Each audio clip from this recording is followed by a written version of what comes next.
She started to explain it all again. She hated him forever, but they kept running into each other. He goes to church and showed he has changed blah blah blah.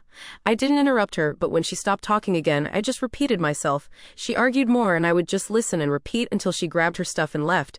It was silent between us for a week until my dad texted me that Tammy called my parents crying and told me to get over myself. After all, it's not like I wanted to get back with him, right? And that's what I get for living with a man I wasn't married to. Then she texted the next week rehashing her argument and pretty much demanding I video chat with him to see for myself that he's changed and forgive him. She then blamed me that they can't take the next steps in their relationship because I don't have a forgiving heart and that I was malicious when I kicked her out. I've spent all of this week trying to figure out if I am insane to think this is a huge betrayal. A deal breaker. I mean, who even dates their friend's ex for one, but this? I blocked her after she hinted that my version of things was exaggerated and malicious, but I don't have other friends to turn to about this. I don't think I am, but Mai and her family thinks I am at least for kicking her out in a strange city alone when she was just being honest with me. Am I? Sorry to everyone who reached out and I haven't responded. I honestly haven't been using the app, as I had to change phones swiftly at one point and forgot the password when trying to log on my new device. It took Trent 2 weeks. I had a full-time job but Orlo a part-time service industry job as a bartender.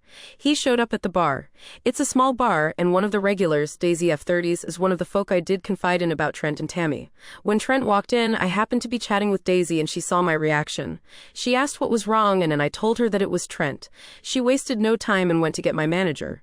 Trent sat at the end of the bar and I took my time checking in on my other bar guests until my manager Heather F50s came out with the other 2 bartenders, both M30s. Trent had already begun knocking on the bar asking for service loudly and I had been ignoring him. He got kicked out quickly and told that we can and do refuse service to him. I got text from a new number saying it was Tammy and begging for me to answer. She called 4 times and I didn't answer. She left voicemails with Trent and one without all telling me that I was concerning them with my hatefulness, how I am alone in the world and that's not safe. Who would I turn to if someone broke into my home at night? Things of that nature and religious crap sprinkled in. I was still on the clock and Daisy suggested I stay at her parents'. I know her mom who sometimes comes with her to the bar. At that point I was shaken enough to take them up on it.